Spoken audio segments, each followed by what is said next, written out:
looks like the cover of the Bulletin.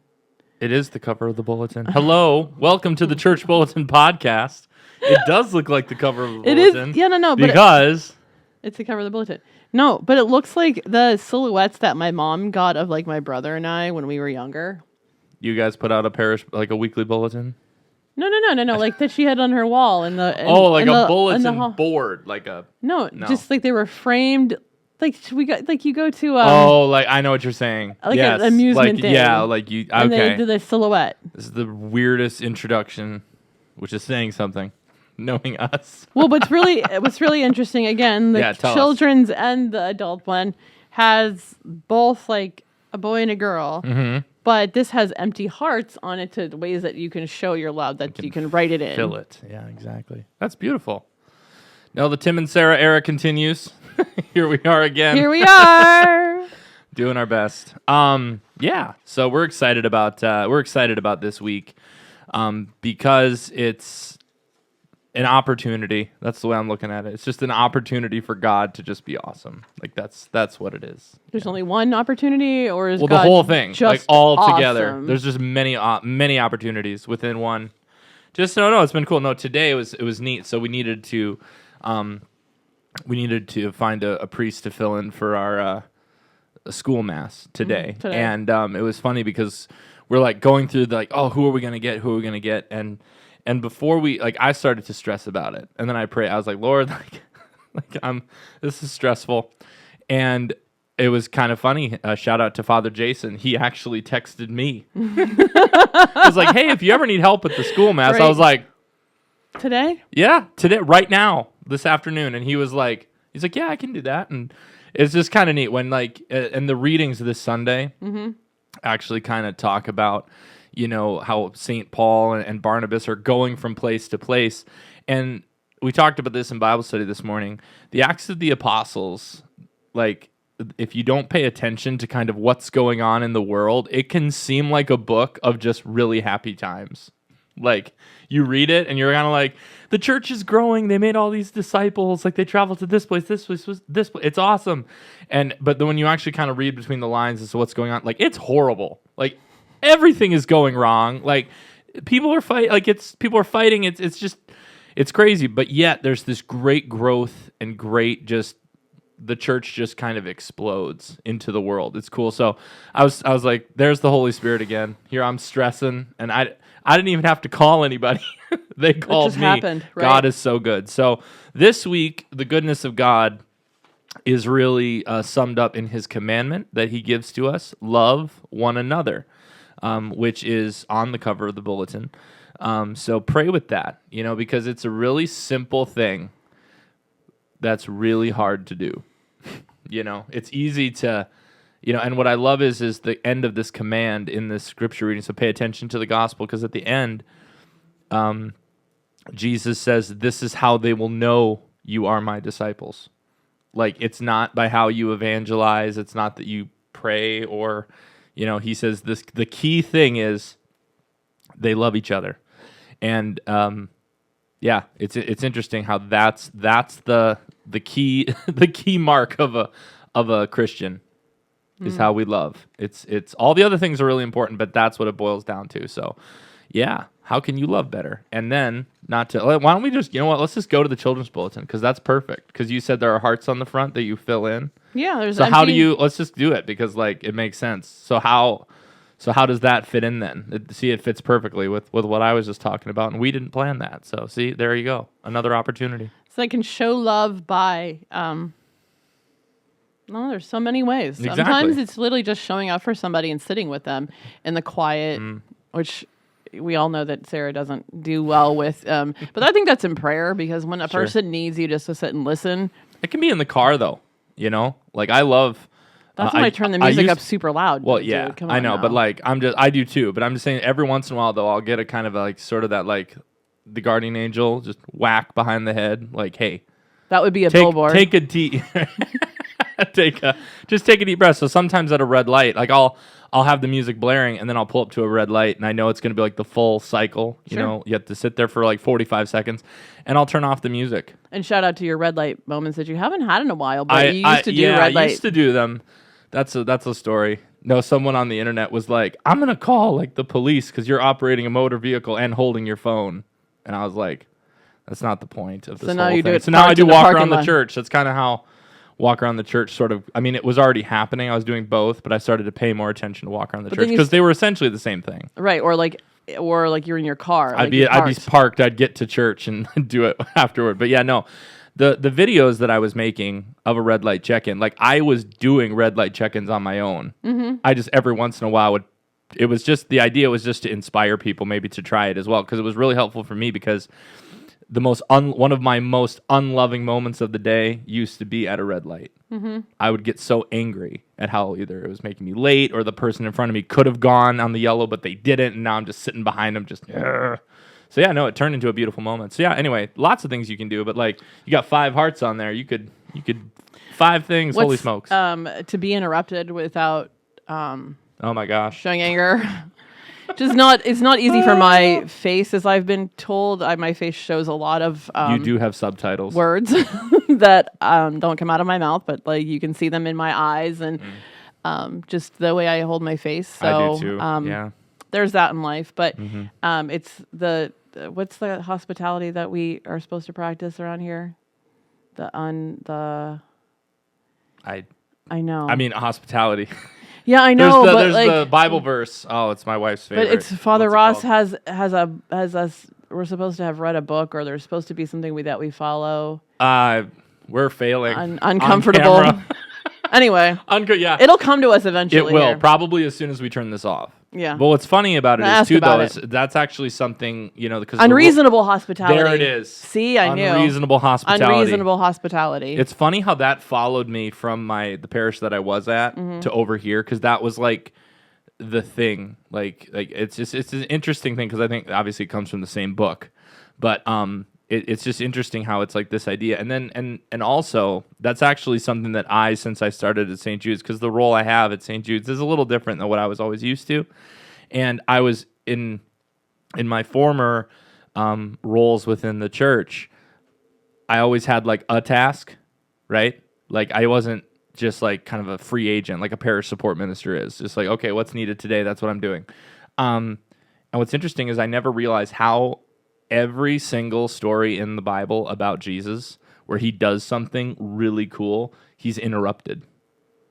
Like it says Jesus was walking or Jesus was going or Jesus was sitting or Jesus was eating or whatever Jesus is doing. Or when the kids came to the tent early and woke him up. Exactly. In the Chosen. It's like you couldn't give me 5 more minutes. I love that moment. I'm like, oh, it's like the most relatable Jesus thing. But I was thinking about this. I try and pray with this because it's like so many times, like some of the greatest moments happen when I'm like, I have something to do. I'm doing this, and someone, comes into life, and you're like, really, right now? And it's like, yep, right now. Right now. Yeah, it's great. It's awesome. So that's beautiful that you say that. But what else? What else is in the children's bulletin? Let's just do that first. The whole thing. Let's just do it. Saint Joanna was a myrrh bearer, and particularly noted for her role in the Gospel of Luke.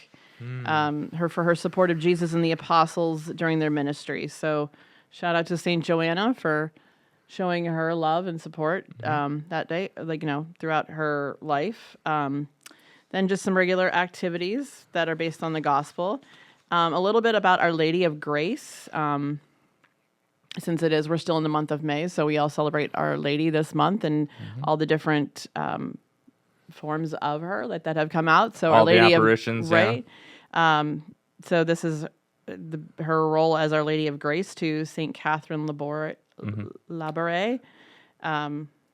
and it's associated with a miraculous medal. And then let's talk about Pope Leo because he's pretty cool. So both bulletins have some fun facts about Pope Leo. Absolutely. I have some cute little pictures that Tiny Saints, the new charm is being made, but some pictures and then a cute little coloring page, which actually is very similar to the slide that's on the out there on the screens now. Spread messages of love, how we can do that in our lives. More ways. Color and write the names of people that you will practice loving this week. So it's a family member, a teacher, a friend, someone you barely know. Just different ways of doing that. And then praying for one another. Always, we should be doing that. Pope Francis always called us to pray for him. That, and then to pray for our new pope. So just lots of different ways to pray. That's sometimes how we can show love, by praying for one another. Sometimes we don't have the means to show up or to provide, financial support or material items for people, but we can just be there. So and pray for them and be interruptible. There you go. And interruptible. Maybe maybe we should just we have our shirts like that says Saint Jude the Apostle. Maybe we should just make be interruptible. That'd be cool. That's actually he is the apostle. I actually of like hope, that. So, yeah, exactly. All right, so back to the Big Kids Bulletin again. Love one another. And then of course we have all of our intentions as we always do, and the money stuff. And it's stuff. All there. It's important to see that. Thank you for your second collection with the Good Shepherd. We do have another one later on this month with international needs. So. Yes, and the Good Shepherd collection, and the different things. We had Monsignor McGraw helping out with a funeral this morning, and he was just like. He's just like, make sure, those second collections, especially the retired priest one, be generous. I was like, okay, thank you, Monsignor. Yes. He's so fun. He calls me whenever. I love him. Make sure you remember. Yeah, he's great. But anyway, so, just not too much going on in the next week. The only thing that kind of sticks out, I guess, that's not normal in the week is, two things. First is the 12 Men's Discipleship Group. This is our last calendared meeting. So we will be talking about the future of the group a little bit. And there's going to be possibly some not merging, but coinciding events with Mom's group. That could be happening too, so that's fun. But yeah, so the 12 will continue to meet and stuff, but we're going to talk about it. There's some guys who might want to change the day and that kind of thing. But we will also be focusing, gentlemen, on the book of Acts. So with Peter, because we've been walking with Peter this year. So we're going to kind of do that and kind of maybe get into maybe one of the letters of Peter as well. So it's going to be a good night. So if you're 18 and older, come on out, gentlemen. And then we celebrated John Pena and Urban Laricia's lives this week. They passed away a little while ago, but their funerals were this week, I should say. Well, John's was fun because his was a memorial mass. It wasn't technically a funeral, right. And it was beautiful. It's just with the family, but I got to be there, and just wonderful people. So just pray for both of these men's souls and their families as well as they continue to journey through this time of grief. And we could not get Michael's picture in the bulletin this week, but next week we could throw him in there again because I don't think we have any other sacraments this week going on. So we'll get him in there so you can see him. But congratulations to him receiving those sacraments of initiation, First Communion, and confirmation, being in full communion with the church. I still don't know exactly how Father Ross said it. Yeah, but that wasn't how it was. So he's now finished his sacraments of initiation. Yeah, exactly. That's how he said it. Completed his sacraments of initiation. We'll get all our words right. We're just we try. If we can sound slightly like Father Ross, then we're typically brilliant. So anyway, at least that's how I look at it. I'm like, how can I just enough to not lose myself, but sound more like him. Anyway. And then a community event that's going on at St. Andrew Church on Sunday, June 1st. Jeffrey Myers will have a performance. And from here at St. Jude, Dr. Michael DeSantis has a book that is out for purchase. Jeffrey Myers performance does benefit the... It benefit. What's it benefit down there, it says? The Erie Family Center. So that's what that's for. But yes, our resident PhD, him and his wife Kelly, Dr. Michael DeSanctis, they run our OCIA program. So this book, it's self-explanatory what it is. It's a lot of his columns and different articles, I believe. But yeah, looks like a good read. I'm excited to pick it up. So hopefully you will as well. The other thing I was going to say as a reminder, this is the week that the Emmaus Soup Kitchen, we provide dessert for them. So on Wednesday, 11:30, just this week. So if it's in the bulletin next week, that was wrong. We're going to make sure it's not. That was thank wrong you for the last cake. Time. Yeah, exactly. This is fun. So I was just reading through the fun facts that the diocese put out about Pope Leo. And I mean, I knew that he was smart, but this guy is like... He's a mathematician from Villanova. He's like I'm looking at his like academic, what do you call it? Like credentials, resume, whatever. I mean, no offense to Father Ross, but I mean, this dude, our Holy Father, he's not just like, he's one of the smartest people in the world. Like this guy is a genius. I'm just like, this is cool. So anyway, it's just something I knew that he was smart, but I was like, wow. He spent quite a bit of time learning in his life. And then like you throw on the canon lawyer stuff, you know, it's like, so he got his degree, then his master's in it. It's like, or his doctorate in it. It's like, jeez. Anyway. Father Joe has some Father Joe. Yeah. Shout out to Father Joe. He's back around. He's back in Erie now. He finishes up. You can pray for him, Father Joe Patron. He finishes up his studies. His canon laws, I believe, at the end of the summer. I think he just has one more left. That sounds. I could be wrong. Father Joe, if you watch this, I doubt you will. But if you do, sorry if I said that wrong. You can comment and correct us. Yeah. But yeah, no, we love Father Joe. I don't know that he has a math degree, though. I don't know. I don't know. We'll have to ask him. You to talk to him more than I do. True. Jealous. I love Father Joe. He's great. So yeah, be sure to check those out. Get to know the Pope just a little bit. My favorite Pope meme that I have seen is from Babylon Bee, so it's the satire, ones, and it says, "Be sure not to post any Pope Leo quotes that you're not sure that he said." Pope Benedict.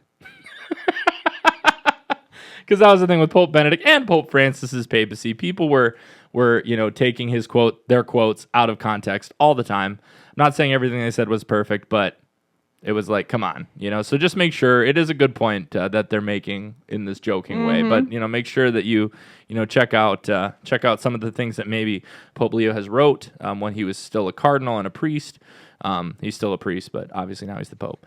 And then the stewardship moment. It's a good reflection, on the commandment of love, which we open the podcast with, and just kind of how that ties into the stewardship with what God has given to us to take care of. And last but certainly not least, we're jumping the gun on the word summer though, because that doesn't start until the middle of June. What? Oh no, it's summer. It's because we have to plan our summers now. This is not about summer. It's about planning for summer. Where does Jesus fit in? Yeah, does he It really struck me, because I was just thinking about some vacation time and stuff. But I was like, I'm making plans for this, that, different events, different holidays, and I just kind of thought about it, and I was like we do it for Advent, we do it for Lent, but and different other times of the year. But I was just like, what? Is there and we do it for physical health, we do it for all kinds of things. But I was like, maybe pick a book and be like, this summer I'm going to read this spiritual book or something to grow in my faith. We always encourage small groups here at St. Jude's. Start something like that, or you don't have to do that, but maybe it's a thing where it's what, we're going to, as a family, because we're going to be stuck together. Parents get full custody of their kids in a couple of weeks. I love that meme. But anyway, but yeah, I was thinking about that. I was just like, that might be a thing. Pray better as a family. So what could you do to make Jesus not just more a part of your plans as well that you've already made? Is he included? If you're traveling, have you, made sure that where you're going to go to Mass while you're on the road, Google Maps is an amazing thing. Yes, and I love to, whenever I'm traveling, to find a new church to go to all the time. You get to see something different. It's but beautiful. Here at St. Jude, we are in the need always of different liturgy ministers, from altar servers to Eucharistic ministers. Lectors. So maybe as a family, too. Yeah. You could consider, where the parents are the Eucharistic ministers and the children are altar servers. Or if you want to... you could take on a weekend, or not maybe a whole weekend, but you could take on a Mass, as a family to sacristan. All you'd have to do is come 15 minutes earlier and set up the altar, and then stay about 10 minutes after and clean it up. It's real easy to do. So anyway, these are all options. We can always use help here in the studio during Mass. I know that's not everyone's cup of tea because they feel like they're not participating. We totally understand that. but no, there's help with that. But you can, stay for an extra Mass. Yeah, exactly. Go to one Mass and then stay for help with the next one. There's all kinds of things. We're definitely going to be making a push soon to get more altar servers. So shout out to all the little kids who just received their first communion and now are in that eligible, we'll say that stage, to come up and serve. And if you are an older, kid, maybe you used to serve, or maybe you still serve, but you're kind of like, I don't want to do it as much. Like we said, you could transition to a different ministry, or definitely with like the sacristan, like that. Oh, for sure. That's what I mean. Do the stuff behind, right? But with that, though, one of the things we were thinking about maybe instituting is every once in a while having a training where a server helps run it. Not like, I used to be an altar server growing up, different things. So of course I can, help with that. But like, it's cool when it's like, it's one of the older kids, being like, here's what you do. The other thing too, some of the younger servers get a little bit intimidated. So we've also been talking to some of the older servers about possibly being kind of like an MC. You know how you'll have, like, when the bishop says mass, there's the person on the altar who's kind of guiding people. Maybe have like a server up there sort of assisting the new servers, helping them be comfortable, reminding them of what to do. So if you're an older server and you're interested in that, there's so many opportunities to participate in the liturgy. So please take advantage of them. It can help make Mass more interesting. Especially, if you do the thing where it's like you help with one Mass and go to the next, because you're more conscious of what's going on, because when you're working a Mass, you have to really pay attention to the words, to the prayers, to the songs. So, and last but certainly not least, super exciting, shout out to the Reverend Mr. Brandon Matthew Feekles and the Reverend Mr. Michael Christopher. Oh gosh, I don't know how to say his last name. Neither do I. Skanga. Anyway, sorry. Wish I knew better. We'll learn very quickly, I'm sure. But I'm very excited for both of them. Brandon, though, he's actually my son's godfather, so I'm very excited for him. Both these men have had a great journey. God has moved mightily in their lives, and here they are, taking that last step to the beginning of the story of their priesthood. So pray for them, as ordination is just around the corner. So yeah, cool. I don't know what else there is to. Well, the last part around the diocese too is the anniversary thing. Yes. So, how we began with love. That just shows the couples who have been together for many, many years, how they've stood the test of time and their love for each other. So, big praise to them. There will be a special Mass in Erie at Our Lady of Peace Church on Sunday, August 3rd, but you've got to get your RSVP in for that before the end of July. July 24th. So it says here to call the Family Life Office, and you can do that if you don't want to deal with that. You can call the parish office, and we can go online and help you too. So whatever works. But yeah, if you have a big anniversary coming up, take advantage of that. It's a beautiful time to pray with other people who are celebrating just like you, and you get to hang out with the bishop. How many years have you been married now? Oh gosh, I think this year is 9. Yeah, Katie thinks it was so. 20, maybe you can help. No, him I know. It later. was 2016. Okay, October 8th at 2 p.m. So by what? 3 p.m., I was actually at a wedding. You were, because you were invited, I think, to ours. No, you didn't invite me. We talked about it though. Yeah. Because I remember Sarah, Katie, and I talking about it. But I was somebody I worked with got married that same day, and I remembered praying for you guys while I was at her wedding. So yeah, because I remember because you and Katie talked about it because she messaged you because she was like, I'm not like it's okay. We all know, but here we are now. Here we are now working together, hanging out. But I knew I remember that date because I was at a friend that I worked with wedding. It was a beautiful fall day. It was blue a beautiful sky. Day. It was gorgeous, Yeah. It was that was a fun day. But 9 years. So next year we'd be 10. Yeah. So I'll have to plan a trip or something. We'd be 10. We'd be 10. We'd be 10 years in. That's insane. Two beautiful kids. No, it's. I mean, I was gonna say like the wedding anniversaries are one thing. The thing that it's more like, oh, it's been 10 years. Cool. Like that's kind of how I'll be next year. Right now, though, for me, it's more like my kids. What age?